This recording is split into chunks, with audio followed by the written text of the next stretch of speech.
What is going on, everybody, and welcome on in to the TC Trading channel. So in today's video, we're talking in the money versus out of the money options. What's better, when to use which, and how you can use that obviously in your own trading to make sure you can maximize your returns, whatever you're trading. But also the bigger point here is how to utilize in the money versus out of the money, knowing the difference, knowing when to use them, how to utilize that knowledge to your advantage so you don't lose more money than you need to when trading options. Now, we don't mean to be negative there. The problem is that most people who jump into options, many new traders especially, have absolutely no idea what they're doing, and they're looking for a way to leverage a smaller amount of money, small accounts.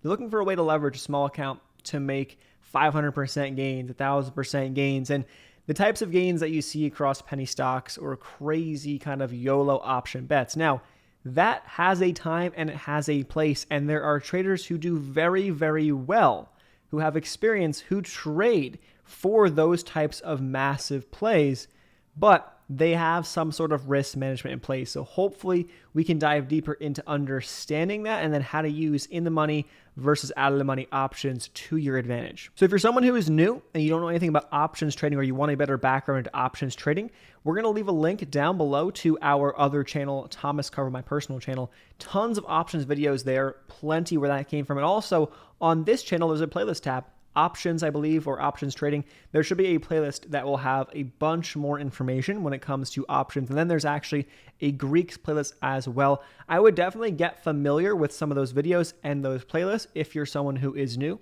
Definitely a good place to start. So when it comes to options, in the money versus out of the money, what is the difference? Let's do a brief overview and then we'll dive into some examples and what you need to be paying attention to for each type of option. So in the money means you have intrinsic value, okay? So that option is going to be more expensive than an out of the money option. And an ITM in the money, OTM out of the money. That's what you'll generally see as an abbreviation, whether it's on this channel or other channels or just across the internet when it comes to options trading. If you see that in front of options, you're like, what does that mean? ITM in the money, OTM out of the money. Now, when it comes to the expiration, in the money options will actually expire with value. Out of the money options will expire with no value if the expiration date was at that given time, okay? Because an option can move into the money or it can move out of the money depending upon the price action of the underlying stock on that given day, given week, and depending upon when the expiration is. If the expiration that I'm looking at is for tomorrow or this Friday or whatever, well, then I have to make sure I understand that and know the risks associated with an in-the-money contract versus an out-of-the-money contract. And we're going to talk more about that here in just one second. So for call options, what is an in-the-money contract? Let's say we're looking at a stock that's $100, okay? Let's say that stock is stock A, okay? Stock A is sitting at $100 and I want to buy a contract, a strike price of an option that is $101. Well, that is out of the money because when I'm buying a call, I'm essentially making a bet for the stock to go up, right? I want to see the stock go higher if I'm just buying a call and that is it. Simply, that is all we need to understand, okay? That is out of the money because our strike price is above where our current trading price of the stock is.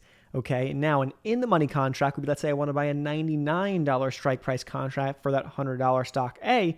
That is in the money by $1, okay? That contract of $99 is going to be more expensive, have more value than the contract at $101. Now on the put side, it's the opposite. So let's say stock B is trading at $50 per share, and I want to buy a contract at, let's say, $55 strike price, okay? The strike price is $55. I am buying a put. That put is in the money because that strike price is above where the current stock price is trading at $50. Now, if I want to buy a $45 put, that is an out of the money put. That put is now $5 below, or that strike price is $5 below where the current trading price of stock B is at $50. Okay, so there you guys have that. Now let's dive into the chain. Let's dive into some option examples and let's talk about in the money versus out of the money options with an example, let's say of Apple stock. So I pull up Apple stock here on Webull and I want to click on the option chain right there and boom, here we go. So if I scroll across, I'm going to get a lot of information. For example, theta, gamma, delta, open interest, a lot of stuff we talked about in our other options videos. So definitely go check those out, especially the Greeks playlist. So right now, the way Webull has it set up is they are going to show calls on the left-hand side and then puts on the right-hand side. There are ways to customize this, but I think it's fairly straightforward enough that we can utilize what we have right here and dive on in. Okay, so they make it nice and easy because what we can see right here is the stock price is right across the middle of the screen, so that splits up those strike prices very nice and easy. So it makes it easy to see, okay, we have strikes that are below the current price above,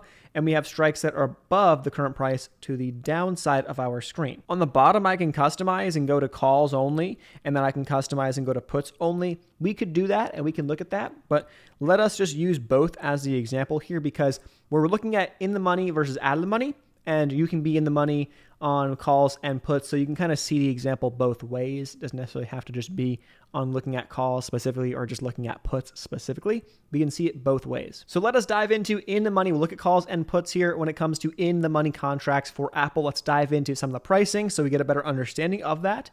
And then, of course, we'll dive into some more of the information and more things you need to understand. And then, of course, the uses. When is this more useful? And then who may want to utilize in the money options over, let's say, out of the money options. So on the call side for Apple, we are looking up into that top left portion of the screen where we see the strike prices are below or less than the current price, the stock price across the middle of the screen.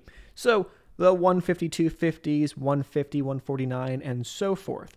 Now, on the put side, you want to be looking at in the money contracts where our strike price, which is across the middle, is above the current price. So the bottom right quadrant of the screen right here, those are going to be in the money puts where we see that Apple is trading at 154, and then we have 155, 157 50s, 160s, and so forth to the upside. That bottom right portion of the screen, those are in the money puts, and we can see very, very easily, if you guys notice, the top left quadrant and the bottom right quadrant, that those contracts are a lot more expensive. Take a look. We have a 138, a 320, a 550 on the put side that are in the money, and then up on the call side in the money, 250, 470, 565. Now, when it comes to calculating these prices, a lot can go into it, but you have to understand this. It comes down to intrinsic value first. That is always, always, always where you need to start. So what is the difference between the current stock price and the strike price of your option? That's the intrinsic value of an in-the-money contract. You're always going to have that, and then on top of that, you have to always add in how much time to the expiration and the potential volatility of that stock, and that's also calculated into that price of the option contract. So let us use the 150 strike price option right here on Apple, and you look across to the left and we see that it's trading roughly here between 465 and 475. So Apple right now is 154.50 roughly. So what does that tell us? Well, it tells us this contract has roughly $4.50 of intrinsic value, and then we see that it's trading for just over 450, roughly 470. It has about 20 cents of additional value. So this contract, what it's telling you is that if Apple moves, that intrinsic value is going to increase, and then the time and volatility factor will decrease over time as we get closer and closer to the expiration date of this contract, which happens to be 2 days from when we are looking at it right now. And it's the exact same thing, but inverse on the put side. Now, when it comes to these in the money options, what is important to note about these options? Well, it's important to note these can be utilized to really trade the underlying stock and not have to worry too much about the additional time and volatility of that stock. If you play the in-the-money contracts, for example, if we're looking at Apple right now and we think Apple can make a move to $160 by the end of this week, which may be a stretch in this example, but let's say we are looking for that type of move on Apple. Well, if we look at that and we think, okay, Apple, our price target to the upside is $160. I could buy shares of Apple right now and make roughly $5 per share. That's cool. It's going to cost me a lot of money if I want to make a substantial amount of money off of that move with my own shares. Just buying the shares, no options. What I could do is come in here and I could buy a couple contracts, spend less money than it would cost to buy a couple hundred shares to get the same kind of leverage right on this trade. I can buy a couple 150 contracts, and those 150s, if Apple actually gets to that 160 price target, those 150s are going to have $10 of intrinsic value, which means the contracts we're looking at right now that are trading between roughly around $4.70 are going to be trading up towards $10 if we hit my price target. So you see how we can double our money with an option contract, whereas we'll just make a few percent on the stock if I was to just buy shares. So that's the value, right, of leveraging these in the money options. Now, again, we can see that if that's what happens, that's roughly a 100% move in the contract. That's pretty substantial. But can you make more? And this is where a lot of people get caught up in looking to make more. You certainly can. And that's where you can come on in to out of the money contracts. And that's where kind of the YOLO bets or the lotto plays kind of come in. And that is what we're going to be talking about next. So now we are looking for out of the money contracts, which will be indicated on the put side on the top right quadrant on the screen, and on the call side, the bottom left. We can see that they are very cheap, very inexpensive. So what is the value and what's the use of playing these out of the money contracts? Well, number one, we actually have no intrinsic value. So there's no intrinsic value there. You have to understand that, okay?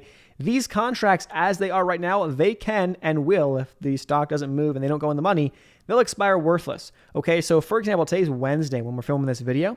If I was to buy, let's say the $160 strike price Apple contracts on the call side, so the bottom left corner, right? Bottom left quadrant, those are trading roughly around 10 cents, okay? I can pay 10 cents a contract, and that may end up expiring worthless if Apple never gets there. But here's how these can go a couple 100% rather than, for example, in the money going 50%, 25%, or 100% in terms of that 160 price target. If Apple gets to 160, these will be roughly worth nothing, right? But intrinsic value comes in here. So if Apple gets to 161, well, now these contracts will have $1 of intrinsic value. They're currently trading at 10 cents. Do the math there. That's how you can see hundreds of percent returns. So let's say these contracts were to go to $1. Well, that's a 10x, right? We 10x'd our money. And so that's where you start seeing these people making so much money in option contracts or crazy lottery plays. This is probably what they're doing because they're getting a crazy move in the stock, but they're also playing out of the money contracts, so they're able to make a couple 100% return on that contract. So now we have a better understanding as to in the money versus out of the money. Let's talk about the uses. So if you're someone who wants to get a little bit more leverage, but you are someone who really values risk management and you want to make sure that you are not risking the entire position, because an option trade could go to zero, could go worthless, right? And you don't want to risk that entire amount of your position, right? Well, then you want to be probably sticking to in the money. The farther in the money, the better, because that is at less of a risk of expiring worthless in a sense. Now, again, you have to make sure your risk management is in place, but the farther in the money, the less risk of that contract expiring worthless, but the more expensive the contract. Personally, for me, I am someone who likes to utilize in the money plays for long dated calls that I'm looking at stocks with a much bigger picture view. For example, I'm looking for a recovery stock to recover back up to where it was after some bad news or after, let's say, the pandemic crash and whatnot. Well, then I'll buy some contracts out, 6 to 12, 18 months out, and I'll buy far in the money contracts and I'll let them do their thing. And now I'm targeting on those contracts, let's say a 50 to 100% upside on those contracts, and I'm calculating that based off the intrinsic value, right? Like we just talked about at the beginning. And then I am also giving it plenty of time, but if I was to trade the shares, I would have to tie up more capital, and I would also be looking at a 20% return maybe on the shares, where I know I can go get a 50 to 100% return on the options as long as I give myself plenty of time. That's the idea. That's why I'd like to use those in the money contracts. Now, for out of the money contracts, when do I like to use those and when are they most useful? Well, I see that they are most useful if you are someone looking at a lottery ticket, right? Let's say you're looking at Apple and you think Apple can make a move back up to that 160 right now. Well, then I'll go ahead and I'll buy a couple of those 160 options. And if Apple gets to 160 plus, well, those can go a couple 100%, but I'm putting in a small amount. I'm risking a small amount. So for example, maybe I'll utilize 10% of my portfolio and I'll go in with an in-the-money option contract for a longer-term play, a swing trade or something like that. For the lottery, I might use 0.5% or 1% of my portfolio and buy a lottery ticket that could 10x, but also could expire worthless. That's how personally I see it. Also, on the out of the money side, if you are someone who's looking for a short-term move in that stock and you think, okay, if Apple breaks out over, let's say 155 today, it gets over 155, that's the trigger and it's going to go to 156 really quick. Well, then maybe you can also utilize the out of the money options to make more money on a very short-term move, but you need to be quick. That's what I would recommend. As long as you're quick, then that can certainly work. And I know a lot of traders who love doing that and respecting support, resistance, breakout points on large caps, but getting access to the options and out of the money options where you can make a quick 50 to 100% in a matter of minutes. There you guys have it. Let us know in the comment section down below your thoughts on in the money versus out of money. What option contracts do you usually go out and buy? Leave any questions, comments down below. Again, links will be down below in the description box to my other channel, to also some other videos, and the playlist tab on this channel will be a great resource when it comes to options trading, the Greeks, and so forth. Check those out. We'll leave links down below to get 2 free stocks with Webull. That's his platform right here. Any other links and resources also linked down below. Thanks so much for watching, and we'll see you guys in the next one. Peace.